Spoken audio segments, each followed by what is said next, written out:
Hello friends, welcome to மக்கள் சேவை channel. இன்றைக்கி நம்ம ஒரு சூப்பரான இன்ஃபர்மேஷன் பற்றி தான் பார்க்க போகிறோம்.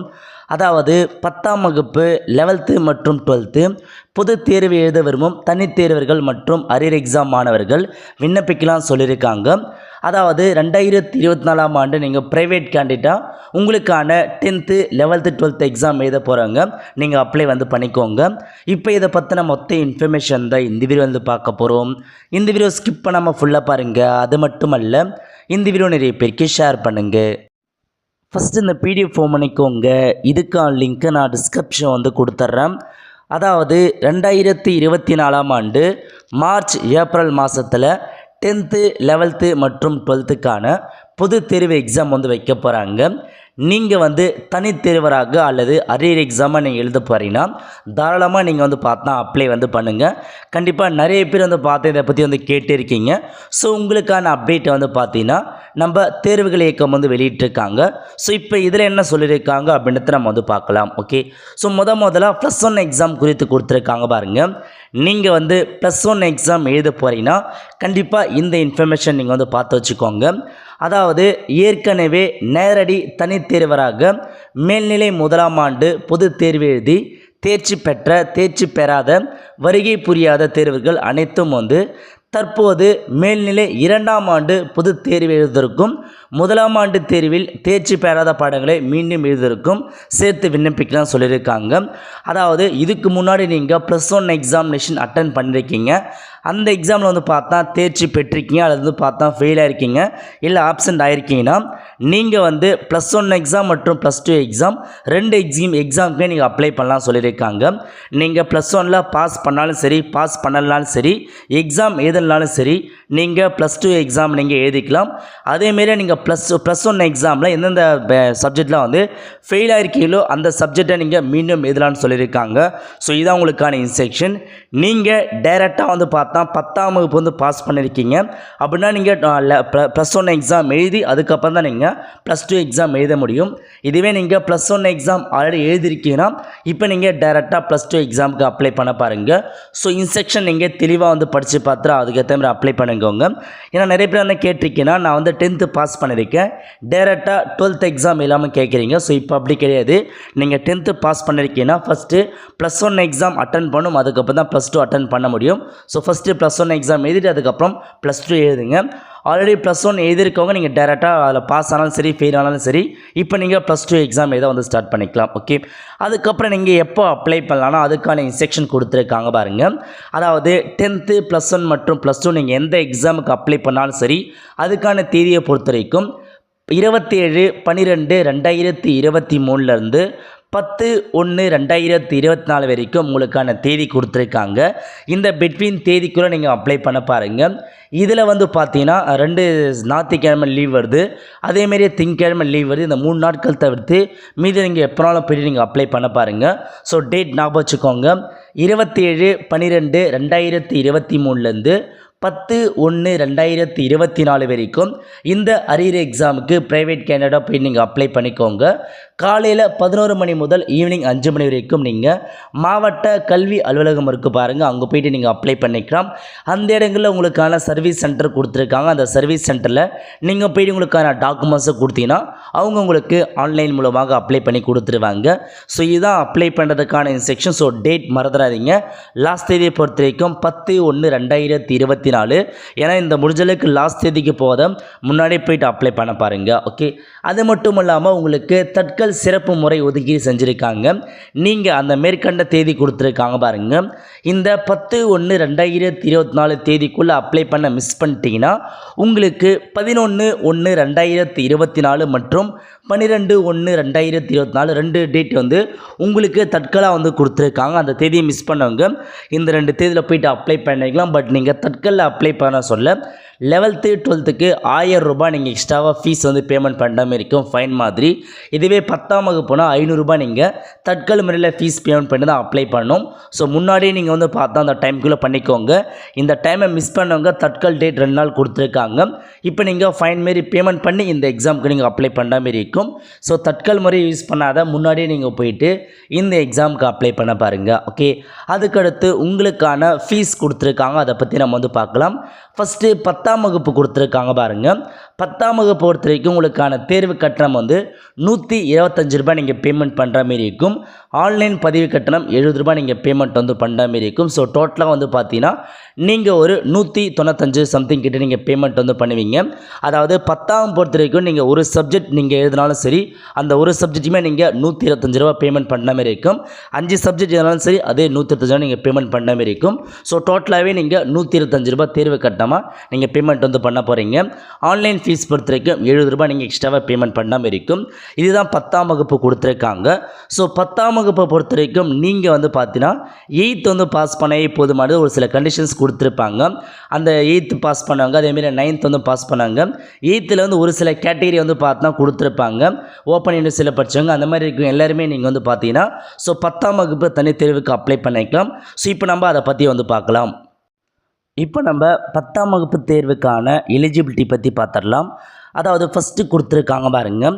இதுக்கு முன்னாடி நீங்கள் 10ஆம் வகுப்பு பொதுத் தேர்வை ஓல்டு சிலபஸில் நீங்கள் எழுதி வந்து பார்த்தா பாஸ் பண்ணாமல் இருக்கீங்கன்னா, இப்போ நீங்கள் வந்து பார்த்தா புதிய சிலபஸ் இருக்குது பாருங்கள்.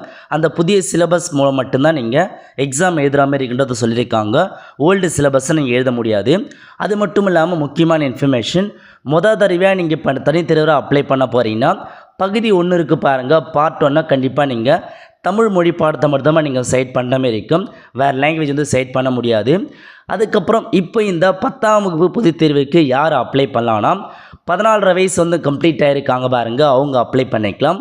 அதேமாரி மத்திய மாநில அரசால் அங்கீகரிக்கப்பட்ட பள்ளிகளில் 8ஆம் வகுப்பு தேர்வில் ஆங்கிலத்துடன் தேர்ச்சி பெற்றுள்ள மாணவ மாணவர் அப்ளை பண்ணலாம். அதேமாரி 9ஆம் வகுப்பு வரை பயின்று இடையில் நின்ற மாணவ மாணவர் அப்ளை பண்ணலாம் சொல்லியிருக்காங்க. அதேமாரி தேர்வுத்துறையால் நடத்தப்படும் 8ஆம் வகுப்பு ESLC எக்ஸாம் இருக்குது பாருங்கள். அந்த எக்ஸாம் எழுதி நீங்கள் பாஸ் பண்ணிக்கிங்கன்னா நீங்கள் 10th வந்து பார்த்தா அப்ளை பண்ணலாம். அதேமாரி அனைவருக்கும் கல்வி இயக்கத்தின் கல்வி காப்பீடு திட்டத்தின் கீழ் 8ஆம் வகுப்பு வந்து பாஸ் பண்ணியிருக்காங்க பாருங்கள், அவங்க அப்ளை பண்ணலாம். அது மட்டும் இல்லாமல் உண்டு உறைவிட பள்ளியில் 8ஆம் வகுப்பு வந்து தேர்ச்சி பெற்றதாக டிசி வச்சுருக்கவங்க அப்ளை பண்ணலாம். அதேமாரி ஓப்பன் யூனிவர்சிட்டியில் ஆங்கில பாட தேர்ச்சியுடன் C லெவலுக்கான சர்டிஃபிகேட் வச்சுருக்காங்க பாருங்கள், அவங்க அப்ளை பண்ணலாம் சொல்லியிருக்காங்க. ஸோ இங்கே எல்லாருமே நீங்கள் தாராளமாக அப்ளை பண்ணிக்கோங்க. அதேமாரி நீங்கள் 10th எக்ஸாம் வந்து பார்த்தா ஏற்கனவே நீங்கள் எழுதி ஃபெயில் ஆனாங்க பாருங்கள், உங்களுக்கான இன்ஸ்ட்ரக்ஷன் கொடுத்துருக்காங்க. அதாவது நீங்கள் வந்து எந்தெந்த சப்ஜெக்ட் வந்து ஃபெயிலாக இருக்கீங்களோ அந்த சப்ஜெக்டை மட்டும் நீங்கள் எழுதுனே வந்து போதுமானது. அதுவும் வந்து புதிய சிலபஸில் தான் நீங்கள் வந்து எழுதுகிற மாதிரி இருக்கும். நீங்கள் பழைய சிலபஸில் ஒரு சில சப்ஜெக்ட் மட்டும் வந்து ஃபெயில் ஆகிட்டுருப்பீங்க. இப்போ அந்த சப்ஜெக்ட் நீங்கள் புதிய சிலபஸ் படி தான் நீங்கள் எழுதுகிற மாதிரி இருக்கும். ஓகே, ஸோ இதை இன்ஸ்ட்ரக்ஷன் கொடுத்துருக்காங்க. 10ஆம் வகுப்பு செக் பண்ணி பார்த்துக்கோங்க. ஸோ நெக்ஸ்ட் நீங்கள் வந்து பார்த்தீங்கன்னா ப்ராக்டிக்கல் மற்றும் தேரி. ஸோ 10ஆம் வகுப்பில் சயின்ஸை பொறுத்த வரைக்கும் ப்ராக்டிக்கல் மற்றும் தேரி கொடுத்துருப்பாங்க. இப்போ நீங்கள் ப்ராக்டிக்கலில் வந்து பாஸ் ஆகியிருந்தால் பிரச்சனை கிடையாது. இதுக்கு முன்னாடியே நீங்கள் வந்து ஸோ எக்ஸாம் எழுதி தேரி மட்டும் ஃபெயிலாக இருக்கீங்கன்னா நீங்கள் தேரி மட்டும் வந்து பார்த்தா எக்ஸாமுக்கு அப்ளை பண்ணி எழுதிக்கோங்க. தடவை எக்ஸாம் எழுதுறீங்கன்னா நீங்கள் ப்ராக்டிக்கல் மற்றும் தேரி ரெண்டுமே தான் வந்து பார்த்தா அட்டன் பண்ண மாரி இருக்கும். ஸோ ப்ராக்டிக்கலும் சேர்த்து நீங்கள் அப்ளை பண்ணிவிட்டு வந்துடுங்க. சேம் அதே எக்ஸாம் சென்டரில் தேரி மட்டும் கொடுக்காதீங்க. நீங்கள் ரெண்டுமே ப்ராக்டிக்கலும் கண்டிப்பாக எழுதுகிற மாரி இருக்கும். ப்ராக்டிக்கல் மற்றும் தேரி ரெண்டுத்துக்குமே நீங்கள் போயிட்டு அப்ளை வந்து பண்ண பாருங்கள். இதுதான் 10ஆம் வகுப்புக்கான இன்ஸ்ட்ரக்ஷன் கொடுத்துருக்காங்க. ஓகே, அதுக்கடுத்து 11th மற்றும் 12th வந்து தேர்வுகளை முதன்முறையாக எழுத விண்ணப்பிக்கும் தனித்தேர்வுகள். ஸோ ஃபஸ்ட்டு இப்போ தான் நீங்கள் வந்து பார்த்தீங்கன்னா 11th அல்லது 12th எக்ஸாம் நீங்கள் எழுத போகிறீங்க அப்படின்னா உங்களுக்கான தேர்வு கட்டணம் கொடுத்துருக்காங்க பாருங்கள். தேர்வு கட்டணமாக நீங்கள் ₹185 பேமெண்ட் பண்ணால் போதுமானது. ஆன்லைன் கட்டணமாக ₹70 பேமெண்ட் பண்ணால் போதுமானது. மொத்தமாக நீங்கள் ₹255 நீங்கள் பேமெண்ட் வந்து பண்ணுற மாதிரி இருக்கும். ஸோ முதல்ல இப்போ தான் நான் எழுதவே போகிறேன்றவங்க இந்த பேமெண்ட் நீங்கள் வந்து பண்ணிக்கோங்க. அதுக்கடுத்து +1 மற்றும் +2 எக்ஸாமை ஏற்கனவே நீங்கள் எக்ஸாம் எழுதி ஸோ ஃபெயிலாக இருக்கீங்க, இல்லை வந்து பார்த்தா ஆப்சண்ட் ஆகிருக்கீங்கன்னா உங்களுக்கான எக்ஸாம் கட்டணம் வந்து கொடுத்துருக்காங்க பாருங்கள். ஒவ்வொரு சப்ஜெக்ட்டுக்கும் நீங்கள் ₹50 பேமெண்ட் பண்ணுற மாரி இருக்கும். அதர்ஸ் கட்டணமாக ₹35, ஆன்லைன் கட்டணமாக ₹70 நீங்கள் வந்து பேமெண்ட் வந்து பண்ணிக்கோங்க. ஸோ இதுதான் உங்களுக்கான பேமெண்ட் சார்ஜாக வந்து கொடுத்துருக்காங்க.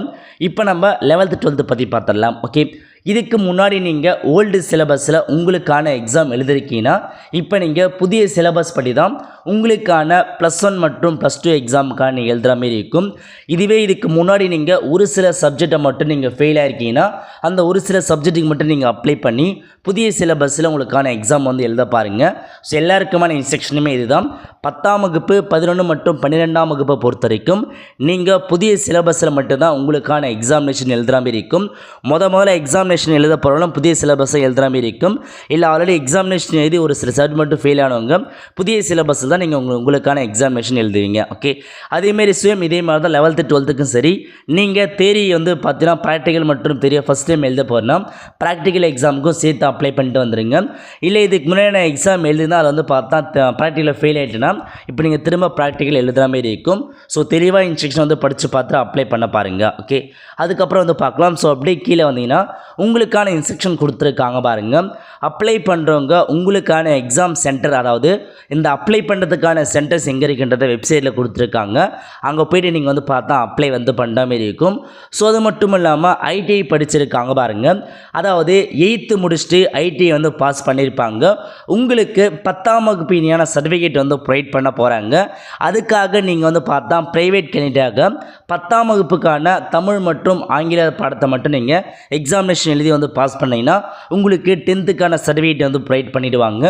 இதுவே நீங்கள் 10ஆம் வகுப்பு வந்து பாஸ் பண்ணிட்டு ஐடி முடிச்சிருக்கீங்கன்னா உங்களுக்கு 12th இனியான சர்டிஃபிகேட் வந்து ப்ரொவைட் பண்ணுவாங்க. அதுக்கு நீங்கள் 11th 12th தமிழ் மற்றும் ஆங்கில பாடத்தில் நீங்கள் பாஸ் பண்ணுற மாதிரி இருக்கும். ஸோ இன்ஸ்ட்ரக்ஷனை படித்து பார்த்து அதுக்கு நீங்கள் அப்ளை பண்ணிக்கோங்க. ஓகே, அது மட்டும் இல்லாமல் உங்களுக்கான டைம் டேபிளை பொறுத்த வரைக்கும் வெப்சைட்டில் பின்னர் அறிவிக்கப்படும் சொல்லியிருக்காங்க.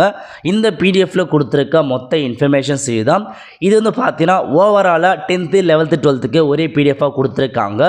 விரைவில் வந்து பார்த்தா 10th தனியாக ரிலீஸ் பண்ணுவாங்க, 11th தனியாக ரிலீஸ் பண்ணுவாங்க, 12th தனியாக ரிலீஸ் பண்ணுவாங்க. அப்போ இன்னும் நிறைய இன்ஃபர்மேஷன் உங்களுக்கு வந்து கிடைக்கும். ஸோ இந்த வெப்சைட் இருக்குது பாருங்கள். இந்த வெப்சைட்டில் போயிட்டு இது இருக்க பாருங்கள். ஸோ 12th நீங்கள் 12th கிளிக் பண்ணிங்கன்னா அதுக்கான இன்ஃபர்மேஷன்ஸ் ஓப்பன் ஆகிடும். 10th நீங்கள் வந்து கிளிக் பண்ணதுக்கப்புறம் லேட்டஸ்ட் பிடிஎஃப்பில் தனியாக உங்களுக்கு வந்து பார்த்தா ரிலீஸ் பண்ணுவாங்க. அதேமாரி வந்து பார்த்தா 11th தனியாக ரிலீஸ் பண்ணுவாங்க. ஸோ நீங்கள் வந்து இன்னும் உங்களுக்கு வந்து பார்த்தா 10th 11th 12th தனித்தனியாக வந்து பிடிஎஃப் ரிலீஸ் பண்ணுவாங்க.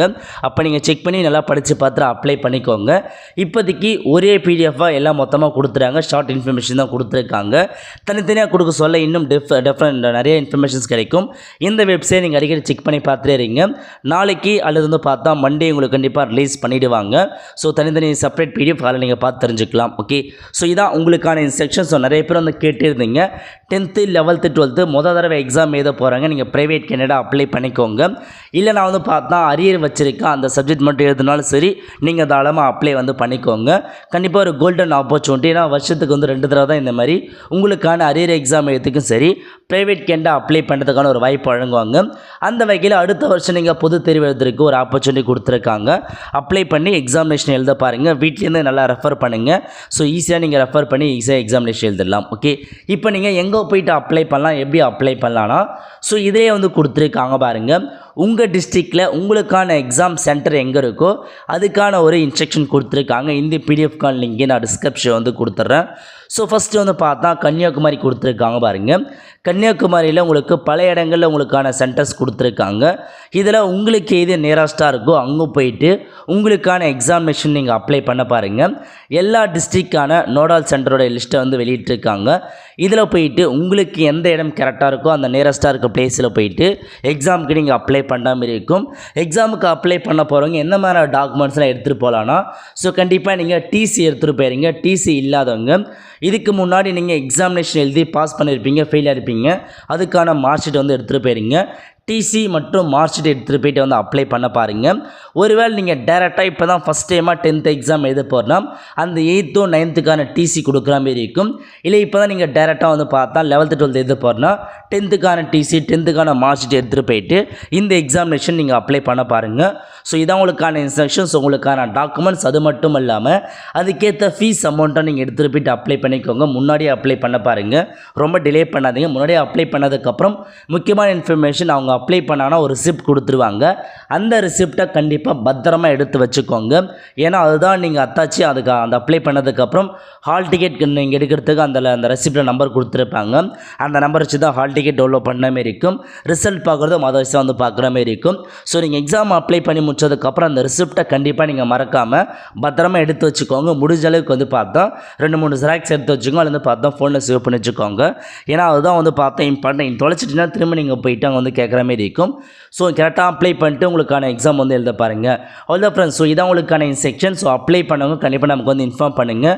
இதுக்கப்புறம் உங்களுக்கான ஹால் டிக்கெட் எப்போது ரிலீஸ் பண்ணுவாங்க, எக்ஸாமினேஷன் எப்போ, அதுக்கப்புறம் உங்களுக்கு ரிசல்ட் எப்படி தெரிஞ்சுக்குது, இதை பற்றின ஃபுல் இன்ஃபர்மேஷன் நம்ம சேனல் ரெகுலராக அப்டேட் வந்து பண்ணிகிட்ருப்போம். ஸோ மறக்காமல் நம்ம சேனலை வந்து சப்ஸ்கிரைப் பண்ணால் பார்க்குறவங்க இப்போ நீங்கள் வந்து சப்ஸ்கிரைப் பண்ணி வச்சுக்கோங்க.